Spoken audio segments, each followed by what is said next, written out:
Hello, magandang araw po sa inyo mga idol. So, welcome uli sa aking channel. So, this review ngayon. So, ayan, vlog video po tayo patungkol po sa review in shooting test. In test fire po tayo gamit po itong balang Estrella Parco. Ayan. So, ang ginagamit ko po ay Astro Pellet. Ngayon, magta-try naman po ako ng Estrella Parco Pellet brand naman. So, itong Estrella Parco, dalawa pong klase. May pointed at may rounded. So, itong napili ko ay pointed kasi yun lamang po ang available dito sa hardware store po nila. So, ayan. So, ang presyo po sa amin nito ay nasa 80 to 100 pesos. Itong Astro Pellet naman nasa 130 pesos lang naman. So, yun po yung diferensya pagdating po sa price. Sa itsura ng kanyang bala. So, ganito po yung itsura ng bala ng Estrella Parco na napili po natin. Ito po ay pointed. Ito naman, ganito po yung itsura ng bala ng Astro Pellet. So, kung papansinin po ninyo, I think mas mabigat po ng kaunti itong bala ng Astro Pellet kaysa dito sa bala na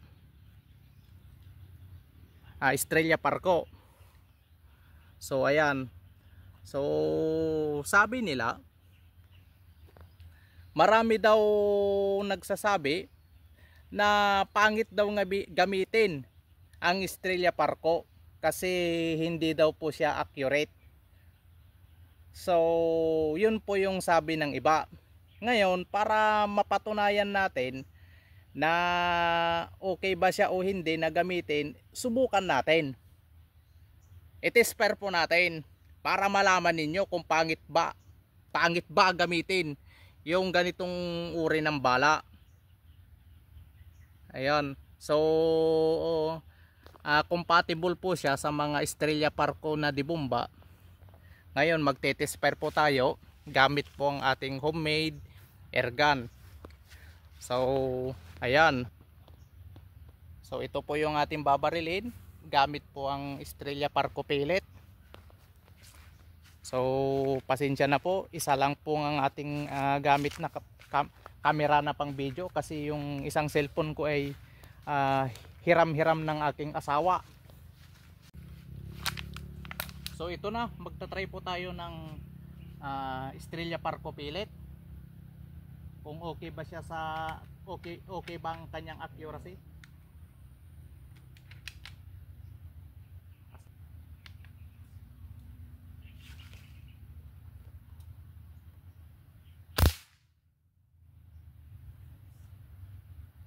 Isa pa.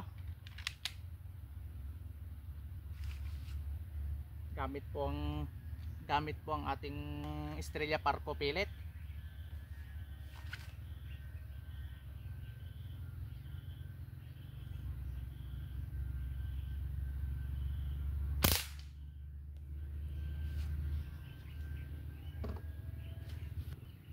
So ayan, sa layong 15 meter ay hindi po natin natamaan itong target.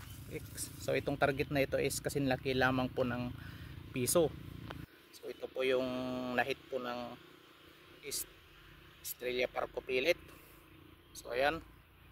So medyo okay naman yung kanyang bala. Hindi natin nahit itong target na kasi laki lamang po ng piso. So siguro ang bala ng Estrella Parco ay hindi po siya akma doon po sa lakas ng aking airgun.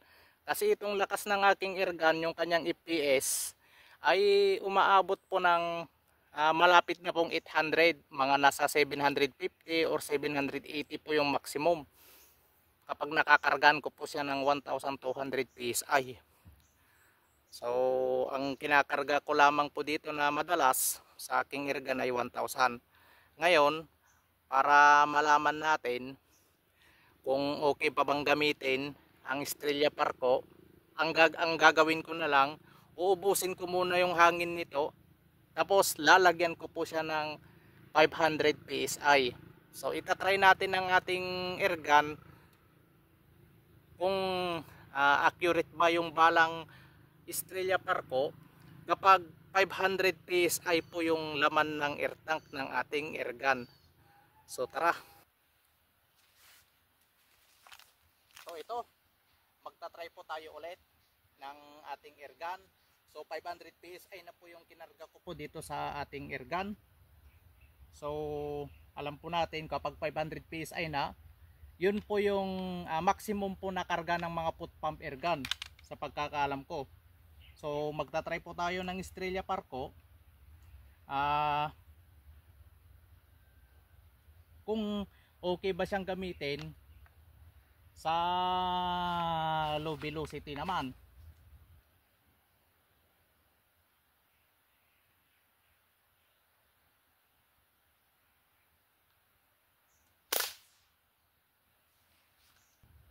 So isa pa.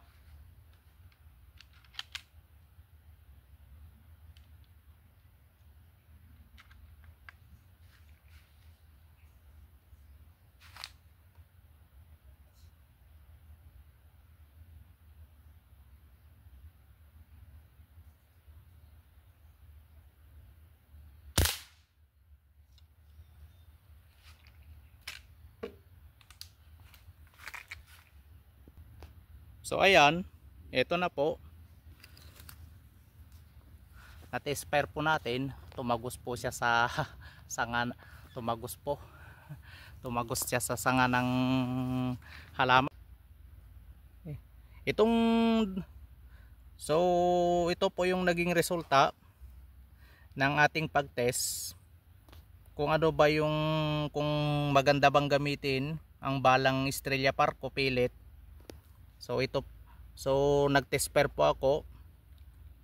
Ang unang karga po natin sa ating air tank is 1000 PSI. So nung ginamit ko po ang aking airgun at may lamang 1000 PSI ang kanyang air tank. So ito po yung tinamaan po ng bala. So nag-test-fire po ako sa pangalawang ulit. Gamit po ang ating airgun na may lamang 500 PSI naman. So maganda naman po ang kanyang tama. So base dito sa aking pag-test ay itong Estrella Parco ay compatible pala sa hindi masyadong mataas na FPS. So pang low FPS po lamang po ang ating bala na Estrella Parco. So maganda po siya. So ito na. Comment po kayo kung ano pong masasabi ninyo base po sa pagtest ng Estrella Parco pellet, para masabi ninyo na okay ba o pangit gamitin ang Estrella Parco. Subukan nyo muna para sa gayon hindi ko naman sinasabi o hindi natin sinisiraan ang kumpanya ng Estrella Parco, bagkos ang balang ito is maganda po siyang gamitin sa mga low FPS po lang na airgun. So inuulit ko po, ang balang ito o kaya ang pellet na ito is compatible po sa mga low FPS lamang. So kung Estrella Parco na di bomba lamang pong gamit po ninyo, okay na okay po itong balang ito. Basta wag nyo lang gagamitin ang balang ito kapag mataas na po yung FPS ng inyong airgun. Sa mga matataas po ng FPS ng airgun, katulad po ng mga PCP, yung gamit ko po nung nakaraan. So kapag ang airgun ninyo ay umaabot na po ng 900 to 1000 FPS feet per second, pwede na po kayong, mas maganda siguro na gumamit po kayo ng special pellet slug. Kumbaga yun po ang magandang gamitin doon po sa mga matataas na FPS, katulad po ng 900 to 1000 feet per second. So pellet slug na po yung ginagamit po doon. Mas mabigat na po yun kaysa din po sa regular na pellet katulad po ng Astro. So yun lamang po ang review ng ating video. So salamat po sa inyong panonood. Hanggang dito na lang. Bye bye.